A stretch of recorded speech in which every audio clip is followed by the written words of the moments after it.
इस देश में कहीं नहीं था। और आप सब लोगों को मालूम है ना कि विदेश से लोग आकर के देखने आए। लड़कियां अगर पढ़ेगी तभी जाकर के होगा। और आप जानते हैं हम लोग जो काम कर रहे हैं, नामकरण किया जीविका, और आज आप देख रहे हैं हम तो एक एक जगह घूम घूम करके देख रहे हैं कि हर चीज का कितना लाभ हो रहा है। ये इस देश में कहीं नहीं था। और आप सब लोगों को मालूम है ना कि विदेश से लोग आकर के देखने आए, और कितनी पब्लिसिटी। अरे भाई, अब हम लोग जो काम करते थे उसको कभी याद रहने दिया जाएगा? उस सबको तो खत्म कर दिया जाएगा कि कभी ये किया गया था। वो तो एक दूसरी चीज है, लेकिन सोच लीजिए किस तरह से हुआ। उसका लड़कों ने भी डिमांड किया तो हमने 11 से उनके लिए भी कर दिया। लेकिन अब इतनी पढ़ाई, अब लड़कियां कितनी हुई। और हम तो सब दिन कहते हैं, एक तो ये प्रजनन दर कमना चाहिए। जब हम लोगों ने काम संभाला तो देखा कि भाई आबादी बढ़ रही है। अब प्रजनन दर बिहार में 4.3 है। और उसके बाद एक दुनिया भर का, मैं क्षमा कीजिए, देश भर का यह अध्ययन हुआ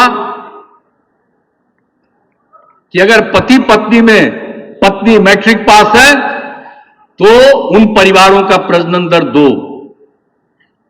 और बिहार में भी हम लोगों ने कराया तो बिहार में भी लगा कि पति पत्नी में अगर पत्नी मैट्रिक पास है तो उसका भी प्रजनन दर 2 के करीब। और उसके अलावे अगर पति पत्नी में पत्नी इंटर पास है या आगे पास है तो उसका प्रजनन दर देश के विभिन्न हिस्सों में था 1.7। और बिहार का अध्ययन कराया तो पति पत्नी में अगर पता लगा कि अगर यही करेंगे, लड़कियां अगर पढ़ेगी तभी जाकर के होगा। और आप जानते हैं हम लोग जो काम कर रहे हैं, अब आप अच्छी तरह जान लीजिए, हम लोग तो हर चीज जो करना चाह रहे थे जननायक कर्पूरी ठाकुर अपने समय में, और उसी तरह से हम लोगों ने यहां अपना काम करना शुरू किया। अब आज उसका परिणाम क्या हो रहा है, इसी चीज को आप लोगों को बता रहे हैं। अब जरा जान लीजिए, अब प्रजनन दर घट करके अब बिहार में पहुंच गया है 2.9 पर। और अगर इसी तरह से पढ़ाई और बढ़ती चली जाएगी तो एक समय आ जाएगा 2 पर आएगा। और आप समझ लीजिए 2040 के बाद आबादी जो इतनी बढ़ रही है उसी समय से स्थिर होना शुरू होगा और कोई चिंता की बात नहीं होगी। तो बिहार की तो चिंता है, बिहार तो एकदम एक पिछड़ा राज्य है। और हम लोग क्या मांग कर रहे थे, विशेष राज्य का दर्जा मिले, कोई नहीं मानते हैं। अगर विशेष राज्य का दर्जा मिलता तो बिहार कितना आगे बढ़ता। लेकिन आप जान रहे हैं हम लोगों का जो इलाका है, क्षेत्र है बिहार का, वो देश में 12वें नंबर पर है। लेकिन आबादी को देखिएगा तो देश में 3रे नंबर पर है। तो ऐसी स्थिति में विकास के लिए और आबादी को भी ठीक करने के लिए तो इस सेवाओं में भी हम लोगों ने कर दिया है।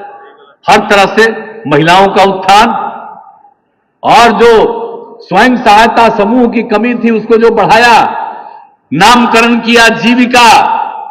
और आज आप देख रहे हैं कितना कम था स्वयं सहायता समूह। हमने कहा आप कम से कम 10 लाख करेंगे, अब 10 लाख से भी ज्यादा बढ़ गया। अब बहुत नाम मात्र की थी, अब 1,30,00,000 से ज्यादा जीविका की दीदियां हो गई।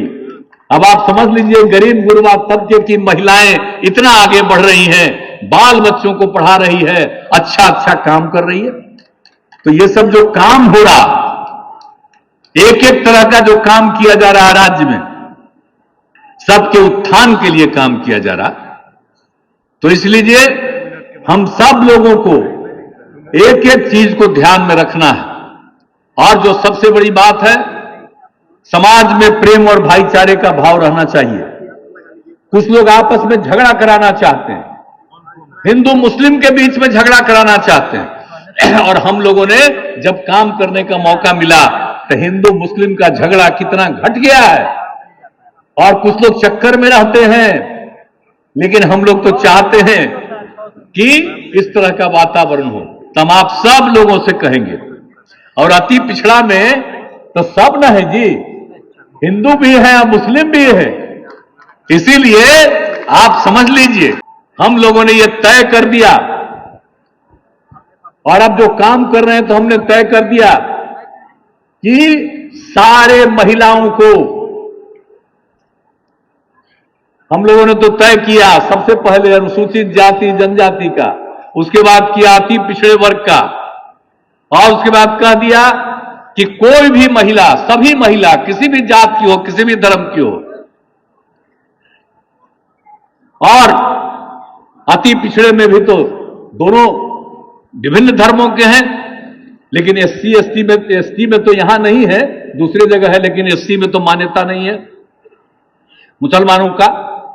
लेकिन महिलाओं का सबके लिए 50%, और उसके बाद हम लोगों ने तय किया कि बाकी लोग बचे हैं, चाहे अपर कास्ट के लोग हों या बैकवर्ड क्लास के लोग हों, उनके लिए भी हम लोगों ने कहा कि 5 लाख रुपए का हम दान देंगे, अब 5 लाख रुपए का ऋण देंगे, उसमें नाम मात्र का 1% का उनको टैक्स लेंगे। अब ये शुरू हुआ, मालूम है अब कितनी बड़ी संख्या में लोग शुरू कर दिए। हम तो एक एक जगह घूम घूम करके देख रहे हैं कि हर चीज का कितना लाभ हो रहा है। तो हम लोग तो काम कर रहे हैं, लेकिन आप जानते हैं कि हम लोग काम करते हैं। अब आजकल जो लोग हैं, हम लोगों को छोड़ना पड़ा, वो तो कोई काम नहीं करते हैं।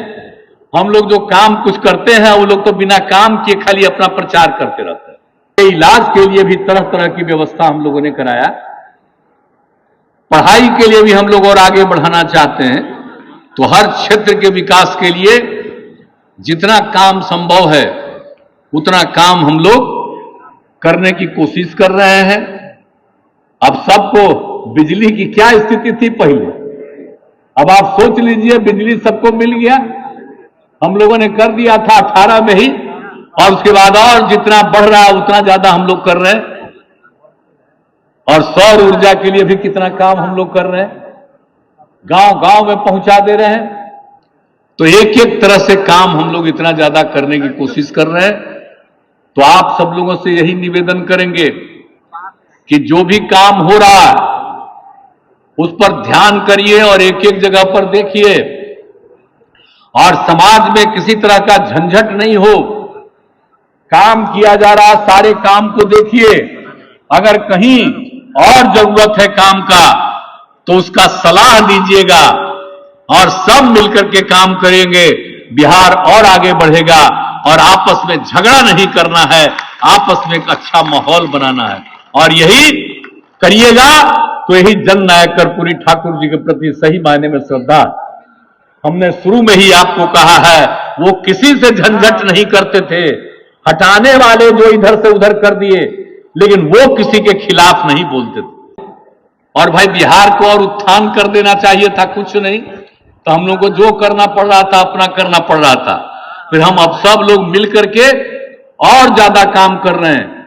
और आप समझ लीजिए, लोगों की बहाली के लिए भी, सरकारी नौकरियों के लिए भी, और आप समझ रहे हैं पिछले ही कुछ महीनों में 28,000 से ज्यादा नौकरी हम लोगों ने दे दी, और हम लोगों का लक्ष्य है कि 10 लाख हम लोग नौकरी देंगे और 10 लाख रोजगार पैदा करेंगे। इसके लिए सारा काम कर रहे हैं, सबको आगे बढ़ाने के लिए। तो हम लोग तो अपना काम करते रहेंगे, लेकिन अपना बाकी लोगों को हम लोग का मत हो।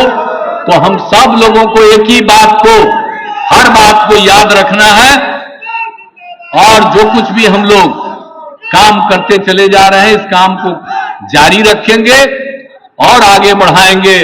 अब सोचिए, हर घर नल का जल, हर घर तक पक्की गली नाली का निर्माण, कौन कौन काम हम लोग कर रहे हैं। अब जो बचा उचा हुआ वो भी पूरा होगा, और एक एक तरह का काम, हर गांव के लिए सड़क का निर्माण, पुल पुलिया के लिए काम, और हमने तय कर दिया सबका मेंटेनेंस होगा। ऐसा नहीं है कि बिना मेंटेनेंस के कोई काम हो। हम लोग भी किसी के खिलाफ नहीं बोलते हैं, सबके हित में काम करते हैं। और हम लोगों के पार्टी को देख लीजिए, गौर से देख लीजिए, सबके उत्थान के लिए काम किया हम लोगों ने। और हम लोगों के पार्टी को देखिएगा तो चाहे किसी भी धर्म को मानने वाले हों, कोई भी जाति के हों, स्त्री हो पुरुष हो, उनकी संख्या कितनी ज्यादा है। और इस बार सदस्यता अभियान चला तो बिहार में 75 लाख लोगों ने सदस्यता ग्रहण कर लिया। अब आप सोच सकते हैं, लेकिन कुछ लोग हम लोगों के खिलाफ बोलता है, कोई आ भी जाता है, चला भी जाता है, किसी को आगे बढ़ा देते हैं, भाग जाता है, कोई भागने की कोशिश करता है, तो जिसको जो मन में आवे करे। पार्टी में थोड़ी है कुछ होना, पार्टी का तो सब लोग मिलकर के काम करता है, बाएं दाएं नहीं करता है। मेरा अपना कोई स्वार्थ नहीं है, मेरी एक ही इच्छा है कि हमारा बिहार आगे बढ़े और जननायक कर्पूरी ठाकुर जी के सपनों को हम साकार करें, सब आगे बढ़ें। राष्ट्रपिता महात्मा गांधी के एक एक चीज को याद रखें, कभी भूलना नहीं है। जो भी बापू ने कहा, हमने सब जगह एक एक चीज को कहना शुरू किया है, और इन्हीं लोगों के हिसाब से हम लोग सब काम कर रहे हैं। और मिलजुल करके पूरे तौर पर काम कीजिए, यही हम सब लोगों को उम्मीद है। तो आप सब लोग संकल्प लीजिए, इन सपनों को, जननायक कर्पूरी ठाकुर के सपनों को साकार करने में सब एकजुट होकर के काम करेंगे। तो आप हाथ उठा के बता दीजिए। चलिए, बहुत बहुत धन्यवाद। इन्हीं शब्दों के साथ आप सबको बहुत बहुत बधाई और जननायक कर्पूरी ठाकुर जी का मैं नमन करता हूं और वचन देता हूं कि जब तक जीवित है, जब तक काम कर रहे हैं, तब तक उनके हित में काम करेंगे, समाज को आगे बढ़ाएंगे। बहुत बहुत धन्यवाद। अब धन्यवाद ज्ञापन के लिए माननीय मंत्री